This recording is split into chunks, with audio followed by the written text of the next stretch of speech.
Chaitanya Charitamrita, Vedantic 6, chapter 6, text 73. Gopinath कहे इहार नाही बाह्यापेक्षा अतएव बड़ संप्रदाय नाही का अपेक्षा. So Sarvabhauma Bhattacharya stated that Chaitanya Mahaprabhu does not belong to a very exalted sampradaya. It's a madhyama, middle level sampradaya. Prabhupada translates the second class. So now Gopinath Acharya is replying. Now it's interesting that it is a discussion between Gopinath Acharya and Sarvabhauma Bhattacharya going on, and Chaitanya Mahaprabhu is telling me Chaitanya Mahaprabhu is not speaking much. So Gopinath Acharya says that Hare nahi bhaya-peksha. He doesn't depend on external conditions. He is internally situated. He is truly renounced. He is self-satisfied. He is Krishna satisfied. So, Atayeva Bada Sampradaya Nahi Ka Apeksha. That's why he does not desire or need a big Sampradaya externally. Now, of course, there is a deeper import to this also, that he is the Supreme Lord, and the Supreme Lord does not need any external support, external props, external certifications. So, Prabhupada gives an elaborate note about how there are different kinds of sannyasis with the different categories of nomenclature, and why the Bharati is considered not so high. Bhattacharya kahe ihara praudha yavan kemate sannyasa dharma hai berakshan. So Bhattacharya kahe ihara praudha yavan.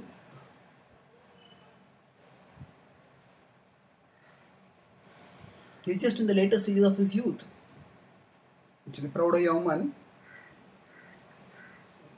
sounds like an oxymoron. Oxymoron means that there are two words, opposite sounding words brought together. You say courageous coward, that is oxymoron. A chaste prostitute, that's oxymoron. So like that, praudha yavan. Praudha means mature or elderly, yavan means youthful.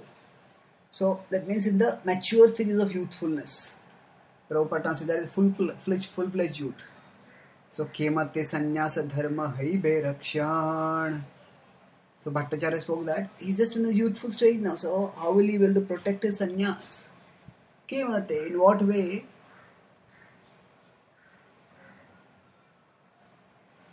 Will his sannyas be protected? Because generally when we are young, our own desires and senses are very strong. And it's difficult to resist them. That's why normally sannyas is given in the end of life. Towards the end of life. By 50 or later. So that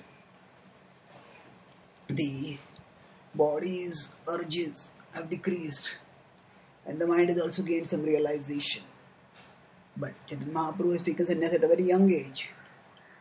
So how will he be able to maintain the sannyas? And even if somehow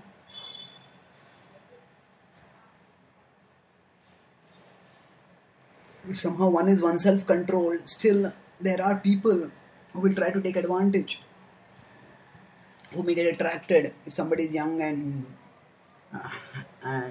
very attractive looking, as Chaitanya Mahaprabhu undoubtedly was, then women may get attracted and women may try to seduce, and then also there is temptation and there can be distraction.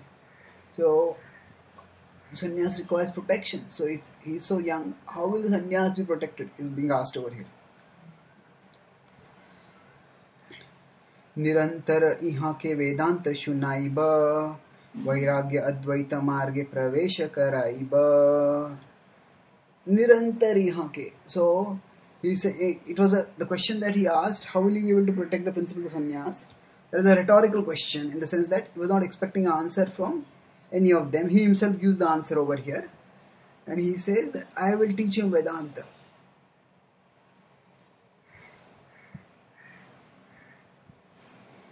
Constantly I'll teach him Vedanta. Nirantar yahan ke. And then when Vedanta is taught like this, what will happen? Vairagya advaita marge pravesha karaiba. And then advaita marge, by the method of non-duality, he will be able to enter into vairagya, into renunciation.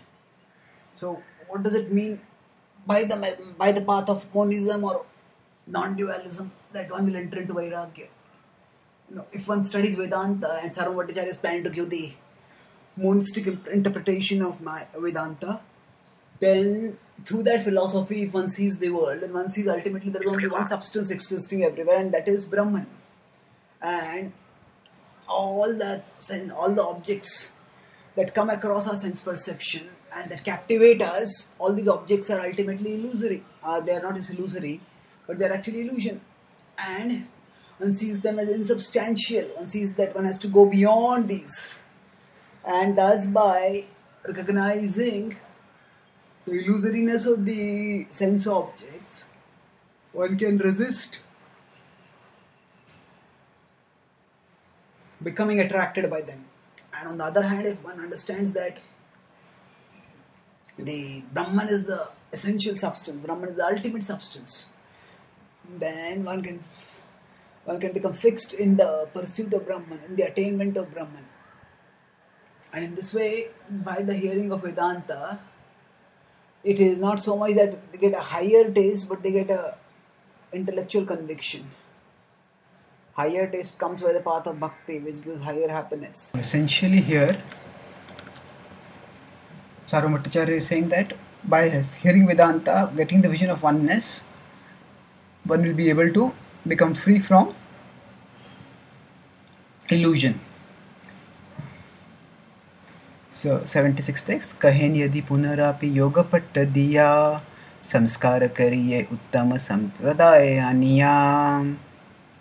Kahen yadi, if he says this, if he desires this and gives his assent to this, punarapi yoga pattadiya, punarapi again, yoga pattadiya, I'll offer him saffron cloth again. Samskara kariye, and then the samskar, the sannyas samskar that is to be performed, kariye, I'll arrange to have it done, uttama sampradaya aniya, and I will get him initiated in the first class sampradaya. So here Sarvabhauma is saying two different things. Earlier he said that, he's a young sannyasi, he has to hear Vedanta continuously, and by that he'll become fixed in renunciation. That is one point. And second point is that I can give him initiation in the higher sampradaya. The point of it is that not just the prestige of a higher sampradaya, but also that in the higher sampradaya there will be more facility to hear Vedanta, and by hearing Vedanta, one's prospects of continuing sannyas will become better. Will be able to stay as a sannyasi and attain perfection in life. So here, Sarvabhauma Bhattacharya is, although the specific way he is saying it is not exactly pleasing to the devotees, because the devotees understand that he is at a transcendental position, the Lord is at a transcendental position, but still his desire is benevolent. He wants the good of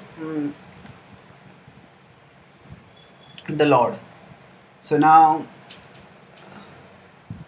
Shuni Gopinath Mukunda Duhe Dukhi Haila, Gopinath Acharya Kichu Kahite Lagila.